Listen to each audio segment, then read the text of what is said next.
Good morning. Hi, good morning. So they're talking about wind tomorrow. Yeah. High winds? Yeah, up to 45 miles per hour. Hopefully it won't blow the catio away. Yeah, that would be really sad for it not to even last a year. I'm not too worried. Oh, right. You did use 3-inch drywall screws. Yeah. And we did put it about a foot in the ground. Yeah, so. So hopefully it'll stay put.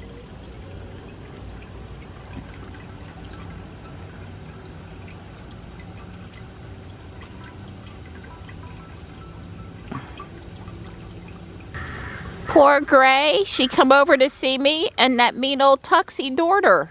Huh? Yeah. Wow. Mean boy. Serious. Really? So with the winds tomorrow and the temperatures are supposed to fall out over the weekend, you know what that means today is, right? Nice day? The last nice day? The last nice day to put my plants and my fragile stuff under the house. Oh, we got to do that? Well, it was on the calendar for October the 30th. And today's the 28th. Nice. Something like that. It's only 2 days early. Well, we'll see.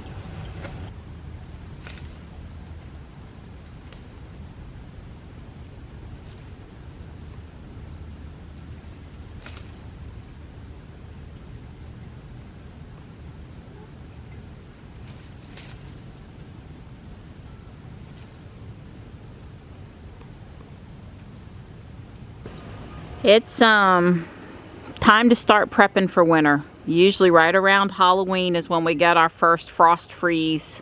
Sunday night it's gonna go down into the 30s. It's coming. We're within a week now, 10 days max. I don't know what day will be the real day, the first day, the actual day.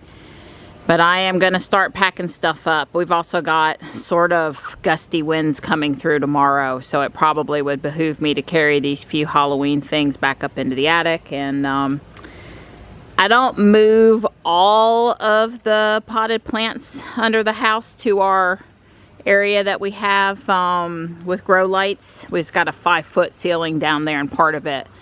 But anything that's in a pot that frost freeze would hurt, anything that's not cold hardy, anything that's a fragile plant, anything I really has an annual or biannual that I might like to try to come back next year. It usually takes a few hours. We've got actually a little light rain right now that we weren't supposed to have, but a couple of raindrops isn't going to hurt me. So maybe I should grab these couple of Halloween things and get them in before they actually get wet. Don is putting on his engineering hat about how to move this huge cheffalera under the house. It's been under the house every year since 2013 when I moved over here. It's big. It used to be at IBM. I bought it at Home Depot one day on the way to work. Watered it at work for years. Then when I left IBM, I brought it with me. And it's sentimental, Donnie. It's sentimental. Yeah. Don't let it die. I told him if it gets broke a little bit, I'm not going to get mad. He's going to do the best he can. The ficus has got to go underneath. The rubber plant, yeah, why don't you start with an easy one? Let's not take the absolute hardest plant first. Right? Yeah.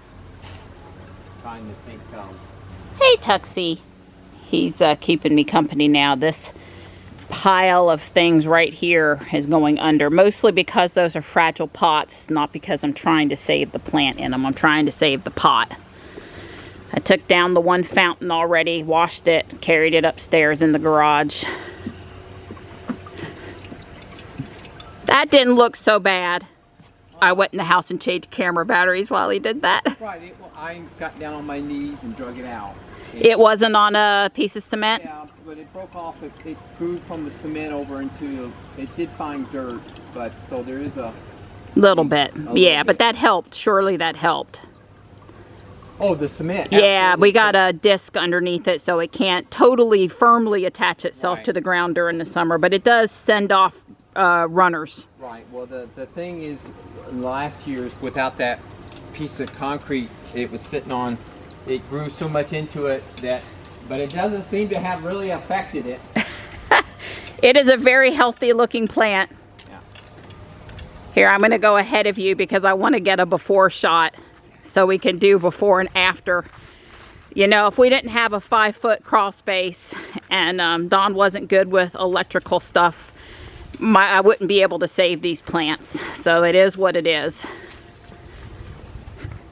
I have to duck just a smidgen here and I'm 5'7". So Don, this is the head buster we try. That's why he's wearing the hard hat, even with the styrofoam. But this is my corner. These are my lights he installed for me. This is my hose water that I can just come down here and turn it on and keep them watered. I set a reminder on and a Google Calendar notice, and that's how I remember to come down here and water stuff. And they really do pretty good down here. They really do. Yeah, the water heater's perfectly in the way. Other than that, we could just wheel them on back, but Don's got to get that big plant past the water heater.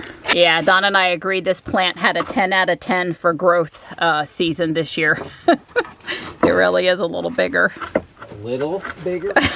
A lot bigger? It's a lot bigger?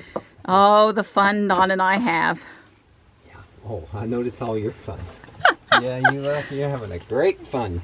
Well, let me pull out my wagon over here, my little red radio flyer wagon, because I'm going to need it to move the small pots. It's not buried too bad, but it does have a bag of stones in it. I guess there's enough left that it still looks decent. A little thin over here. I'm going to leave the 2 inflatables up through Halloween, unless tomorrow in the wind I need to move them. This is the last 3. And I'll come back and pull the 3rd fountain, the last fountain, here in a minute. Let me go see how bushy it's looking, how jungle it's looking under the house. I'm thinking it's very jungle. It looks like a tropical plant house. Oh yeah. I guess we got room for the last 3. We do, but it's, I wouldn't want to have to move too many more in here. I agree. Way cool. And those are grow lights, so. Yeah, those are the official grow lights. All right.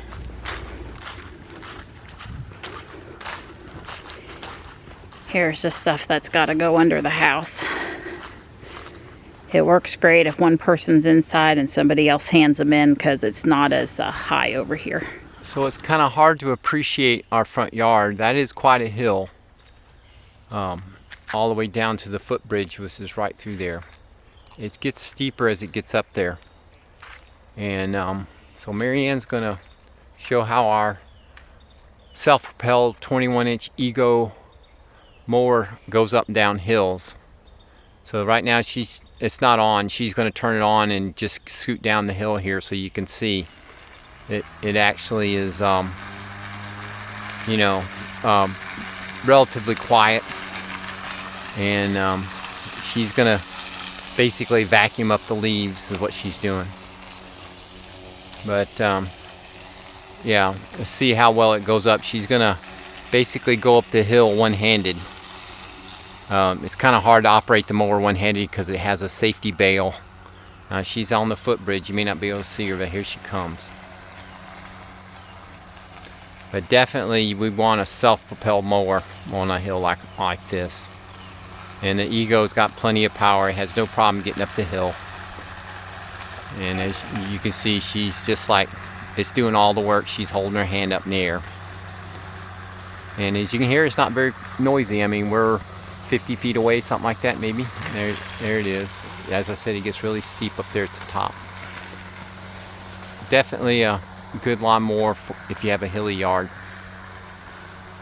You see, it does a pretty good job vacuuming up the leaves. Obviously, this is very light. The leaves are just starting to come down here, and so, but she does a pretty good job. I mean, it could always be stronger vacuum, but it does good enough.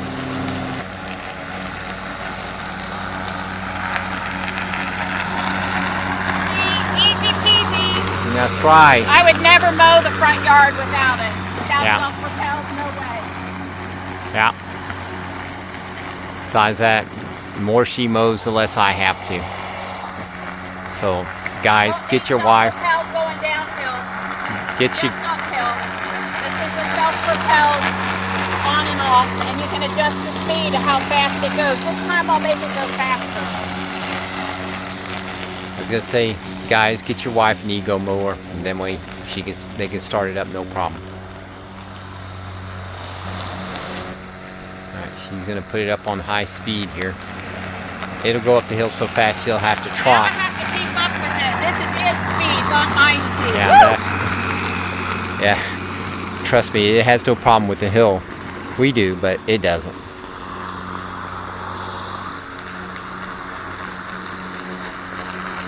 Yeah, the green lever by her right hand I think this video is a good way to the- get the yard mowed. That's right, doing Or the great. leaves up at least.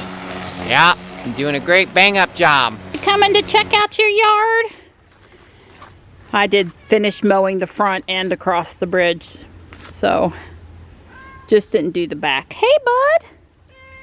Hi, is it okay? Does it meet with your approval? Hey, Donnie. You pretty girl. So last night Donnie said, yep, I think you need a light in the catio. You can't see who's in the chair. You can't tell. So what is he doing for me? Installing a light. No, I didn't. Boy, it sure is handy to have a husband that can do electrical stuff. Yeah, sounds good. Don went inside to quote unquote test the light. I think the switch for that light is by this back door, which means we're going to put in a Wi-Fi bulb. It came on! I was sitting in my chair over there enjoying the weather, keeping Don company, and somebody's burning leaves, and now it's so thick out here it'll choke you. With us having moved the plant cart, which is where I had the cat camera, Don's running a wire out the closet from the outlet in there, and then gonna mount it up there on the wall for me. I'm out here to make sure it's pointing where I want it. She's out here checking up on me. You told me to come help. Right. That's my story, and I'm sticking to it. I'm not qualified to put up cat cameras. Not true. Not true. Cat cameras take specialized skill. Funny. And I don't have the cat gene. Takes a cat whisperer. We'll see who thinks that come this cold weather here in the next few weeks. They love Don on cold winter days. They love him. He doesn't move for hours. And cats right up their alley. They think it's great. Sometimes a simple solution is the only solution you need. Yep. We couldn't mount it on the wall because it changed the angle of the camera, and I couldn't get floor to ceiling.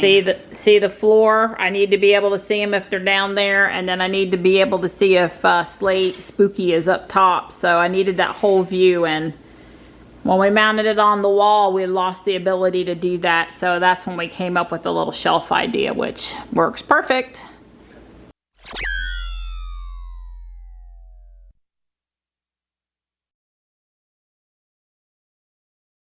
Don's headed for his shower. I'm headed to the environmental park, and then we're gonna have some nachos.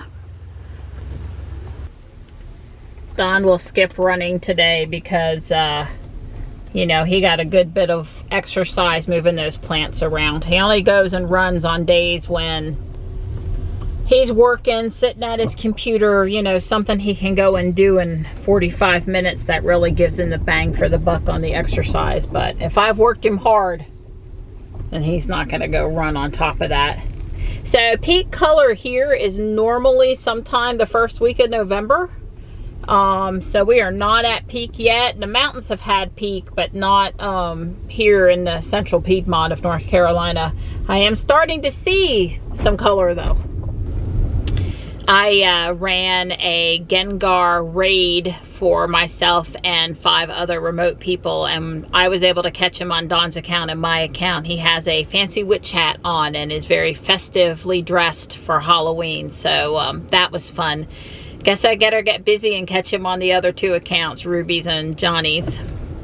It's nothing short of incredible how quickly the cul-de-sac fills up with leaves and pine needles and branches, and I just can't wait for us to have those 25-mile-an-hour up to 45-mile-an-hour gusts tomorrow.